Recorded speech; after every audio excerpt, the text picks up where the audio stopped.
여러분 안녕하십니까? 3일절인 3월 1일 금요일 JCN 모닝뉴스 시작합니다. 4.10 총선 북구 선거를 놓고 야권이 끝모를 혼란선으로 빠져들고 있습니다.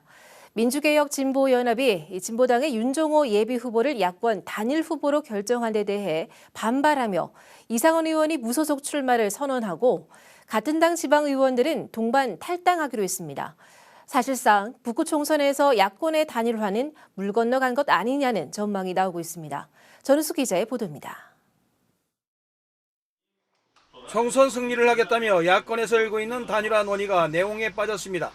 진보당 울산시당은 지난해 울산 지역 정당 가운데 가장 먼저 21회 총선 후보를 확정하고 중구 천병태, 남구을 조남해, 울주군 윤장혁, 북구 윤종호 등 4명의 후보를 내세웠습니다. 하지만 이들 4명 중 북구의 윤종호 후보를 제외한 나머지 3명이 후보직 사퇴 입장을 밝혔습니다. 야권 단계를 통한 국민의힘과의 1대1 구도를 만들어 윤석열 정권을 심판하기 위해서라는 게 이유입니다. 진보당과 총선 후보들이 조건 없이 사퇴하는 이유는 야권의 단결로 반드시 저무도한 윤석열 정권을 심판하자는 국민의 마음을 지상명령으로 받들기 위함입니다. 이들 3명 후보의 동반 사퇴를 통해 선거구마다 국민의힘과 더불어민주당 후보 간 1대1 구도를 형성하게 해 야당 후보가 선거 전에 유리한 상황을 조성하겠다는 그림입니다.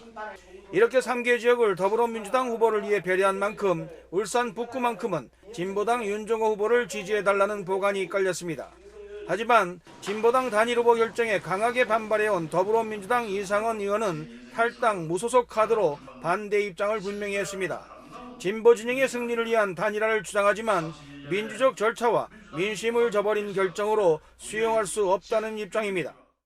울산 북구 민주당의 목소리를 더 크게 내고 울산 북구가 상징하는 가치를 지키기 위해 가지고 백의종을 하는 마음으로 무소속으로 출마합니다. 울산 북구의 더불어민주당 소속 5명의 의원들도 이에 동조해 동반 탈당을 선언했습니다. 선거법 위반, 직권남용 등의 범법 행위를 자행한 진보당 후보와는 결코 함께할 수 없다는 입장입니다. 진보당은 민주당 측이 제시한 민주당 후보와 진보당 후보 간 경선을 통한 단일화에 대해서는 당대당 차원의 합의를 뒤집을 수 없다며 일축했습니다. 이런 가운데 국민의힘 박대동 정치락 예비후보 간 북구 공천 후보 결정을 위한 경선 여론조사 결과는 1일 오후 발표될 예정입니다. 야권 단일화가 불발로 끝나면서 국민의힘과 진보당, 무소속 후보 간 3파전이 될지 막판 야권 단일화 성사로 최종 2파전으로 정리될지 울산 북구 총선 형국이 점입 가경으로 흐르고 있습니다. JCN 뉴스 전우수입니다. 울산시가 교육부가 추진하는 늘봄학교의 본격적인 시행과 함께 울산이 교육특구 시범지역으로 지정됨에 따라 지역 돌봄 체계를 전면 재편합니다. 울산시는 늘봄학교가 학교 안에서 이루어지는 돌봄인 만큼 학교 밖에서 언제든지 24시간 내내 서비스를 받을 수 있도록 하는 울산형 초등 틈새 돌봄을 추진한다는 계획입니다. 특히 이번 울산형 초등 틈새 돌봄에서는 정부의 늘봄학교가 저녁 8시 이후에 야간과 주말에 발생하는 공백을 메우기 위해 평일 밤 10시까지 운영되는 거점형 돌봄시설 5개소를 신규 지정합니다. 또 토요 돌봄을 운영하는 시설도 8개소에서 16개소로 2배 확대해 오전 10시부터 저녁 6시까지 운영하기로 했습니다. 울산시 교육청이 3월부터 초등학교 24곳에서 늘봄학교 운영을 시작합니다.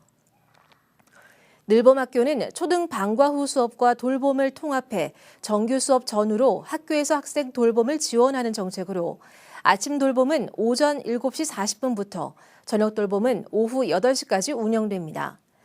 교육청은 늘봄학교 지원팀 10명을 각 학교의 늘봄 지원실장으로 겸임 배치하고 늘봄 실무사와 한시적 기간제 교사를 학교당 1명씩 배치해 늘봄 관련 업무를 전담하게 할 계획입니다. 울산시는 어제 시장 접견실에서 김두겸 시장과 우태경 정산테크 대표이사 등이 참석한 가운데 자동차 부품 생산 공장 신설 투자 양해각서를 체결했습니다. 어제 투자 양해각서 체결에 따라 정산테크는 울주군 온양읍 GW 일반 산업단지에 자동차 부품 생산 공장을 신설하며 인력 채용 시 울산 시민을 최우선으로 고용합니다. 울산시도 사업의 성공적인 추진을 위해 신속한 인허가 등 행정적, 재정적 지원에 적극 나섭니다. 정산테크는 현재 울주군 웅천면 고연리의 사업장과 별도로 GW 일반 산단에 196억 원을 투입해 오는 11월 준공 목표로 자동차 부품 생산 공장을 신설합니다. 서울주발전협의회가 어제 낙동강 유역 환경청에 영남 알프스 케이블카 설치 사업을 촉구하는 건의서를 전달했습니다.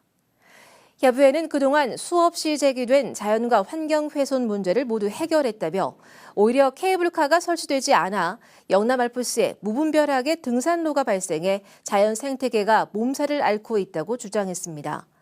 이어 최신 친환경 공법에 영남 알프스 케이블카 설치 사업을 위한 환경 영향 평가를 더 이상 미루거나 지체할 아무런 이유가 없으며 노약자들의 자연을 누릴 권리와 관광 활성화를 위해서도 조속히 케이블카가 설치될 수 있도록 해줄 것을 촉구했습니다.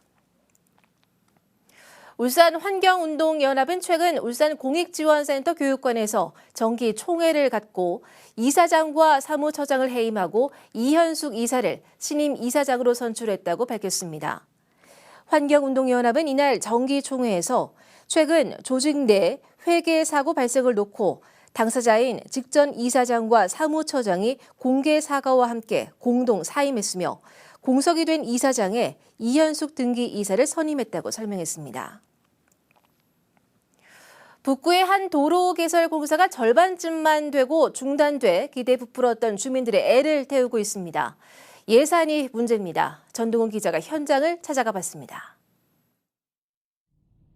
아스팔트 도로가 이어지다 말고 끊어져 있습니다. 원래 도로가 있어야 할 곳이지만 여전히 밭입니다. 2019년 첫 삽을 뜬 북구 무지개 아파트 일원 도로 개설 사업인데 도로 개설이 절반가량만 완료됐고 나머지는 개설이 되지 않아 도로가 끊긴 겁니다.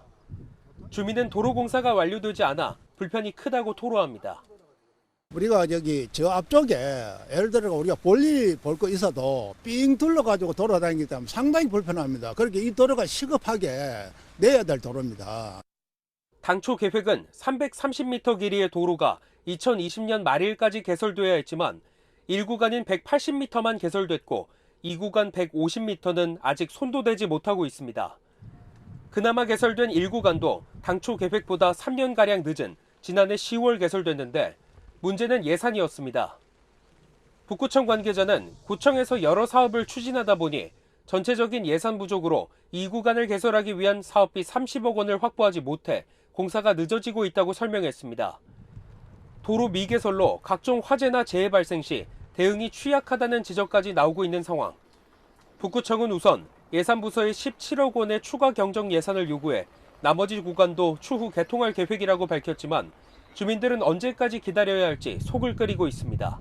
JCN 뉴스 전동훈입니다. 울산시는 3일절인 오늘 오전 10시 울산문화예술회관 대공연장에서 김두겸 울산시장과 독립유공자 유가족, 사회 각계 기관단체 대표와 시민 등이 참석한 가운데 제105주년 3일절 기념식을 개최합니다. 이번 기념식에서는 특히 코로나19 위기 종식에 따라 참여 인원을 2019년 이전 규모인 1,500여 명으로 확대했습니다. 기념식에 앞서 오전 9시 20분에는 달동 문화공원의 울산 항일독립운동 기념탑에서 광복회원 등 50여 명이 참여한 가운데 순국선열과 호국 영령의 숭고한 넋을 기리는 참배 행사가 열립니다. 울산 상공회의소 제21대 의원 선거에서 후보자 전원이 무투표 당선됐습니다. 울산상위 선거관리위원회는 지난 15일부터 닷새간 실시한 의원 후보자 등록 결과 의원 정수 112명보다 적은 102명이 등록해 등록 후보자 전원을 제21대 의원 선거 당선인으로 지난 28일자로 공고했습니다. 이들의 임기는 3월 1일부터 3년간입니다. 한편 이번 의원 선거에는 3년 전인 20대 회장 선거 때 당선됐던 이윤철 현 회장 등 3명의 후보 가운데 현 회장만 등록한 상태입니다. 이에 따라 오는 3월 12일에 있을 임원 선출을 위한 의원총회에서는 현 이윤철 회장이 추대될 가능성이 높은 분위기입니다. HD현대중공업이 국내외 방산 기업들과 잇단 협력을 통해 수출형 잠수함 개발에 박차를 가하고 있습니다. HD현대중공업은 지난 28일 울산 본사에서 LIG 넥스원과 수출형 잠수함 독자 모델 개발 협력 업무 협약을 체결했다고 밝혔습니다. 이번 협약에 따라 HD현대중공업과 LIG 넥스원은 양사가 보유한 핵심 역량을 바탕으로 상호 교류와 협력을 강화해 차별화된 수출형 잠수함 독자 모델을 개발함으로써 K방산의 명성을 함정 분야로 적극 확대해 나간다는 계획입니다. 현대자동차는 섬 지역 포터 EV 고객을 위한 전기차 충전 인프라 지원에 나선다고 밝혔습니다. 현대차는 육지와 다리로 연결돼 있지 않으면서 LPG 충전소가 없는 섬 지역 거주자가 올해 상반기 내에 포터 EV를 출고하면 60만 원 상당의 7kW 가정용 전기차 완속 충전기와 100만 원의 설치비를 지원하기로 했습니다. 현대차 관계자는 포터 디젤 모델 단종과 LPG 충전소 부족으로 섬 지역 고객이 겪을 충전 불편을 경감하기 위해 이번 혜택을 준비했다며 앞으로 대상 지역을 꾸준히 확대해 전국적인 지원에 나설 것이라고 밝혔습니다.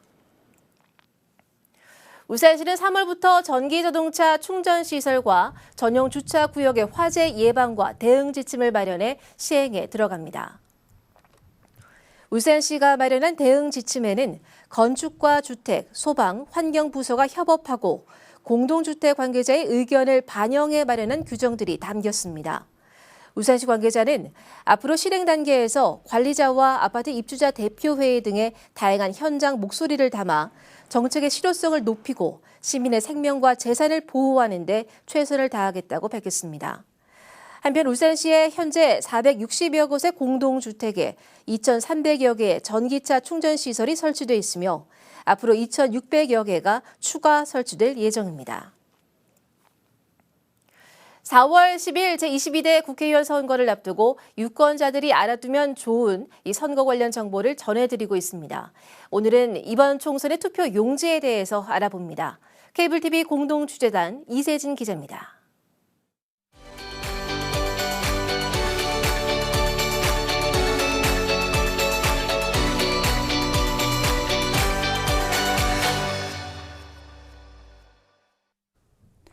선거에서 투표를 할 때 쓰는 투표용지입니다. 유권자는 이 투표용지의 기표에 한 표를 행사합니다. 다가올 4월 국회의원 선거에서 유권자는 투표용지 2장을 받습니다. 이 중 한 장은 비례대표 국회의원을 뽑는 정당 투표용지입니다. 비례대표는 전국 단위로 정당 득표율에 비례해 당선자 수가 결정됩니다. 정당명을 모두 적다 보니 투표지 길이도 상당한데요. 21대 총선 때는 이 길이가 48cm에 달해 역대 최장 투표지로 기록됐습니다. 남은 한 장은 지역구 국회의원을 뽑는 투표용지인데요. 우리 동네를 위해 일했으면 하는 후보 이름 옆에 직접 기표하면 됩니다. 투표용지를 조금 더 자세히 살펴볼까요? 선거명과 후보자 정보, 기표란뿐 아니라 투표관리관 확인란, 일련 번호, 선관위 청인이 기재되어 있습니다. 선관위가 규정한 정규 투표용지의 모습입니다. 투표용지 인쇄 시기는 선거별로 다른데 국회의원 선거는 후보자 등록 마감일 9일 후 인쇄합니다. 철저한 관리 감독 아래 인쇄된 투표용지는 구시군 선관위로 옮기고요. 투표관리관의 검수를 거쳐 포장과 봉인을 합니다. 선거 당일에는 투표 참관인이 보는 곳에서 유권자들에게 투표용지를 나눠주는데요. 투표가 끝나면 투표함 투입구에 특수 봉인지를 붙이고 투표 참관인, 경찰 공무원과 동행해 투표함을 개표소로 보냅니다. 개표 이후 투표용지는 어떻게 될까요? 기표된 투표용지는 당선인의 임기 동안 보관하는데요. 이의 신청 또는 선거 관련 소송이 없거나 이미 확정 판결이 난 경우는 도중에 폐기되는 경우도 있습니다. 소중한 내 한 표, 무효표가 되면 안 되겠죠. 투표 가기 전 꼭 확인해야 할 투표 방법. 투표는 반드시 정해진 기표용구로 해야 합니다. 그렇지 않은 투표용지는 무효표입니다. 서로 다른 정당, 후보자 기표란에 걸쳐서 기표하거나 2개 이상 기표란에 기표한 경우도 무효표입니다. 다만 한 정당, 후보자란에만 2번 이상 기표한 것은 유효합니다. 인주가 덜 말라 묻어 있어도 어떤 후보자에게 투표했는지 명확한 경우는 유효표입니다. 기표란 이외 여백에 기표한 것도 유효표로 처리합니다. 민주주의를 위한 큰 걸음, 4월 10일 투표장에서 실현할 수 있습니다. 슬기로운 유권자 생활 이세진입니다.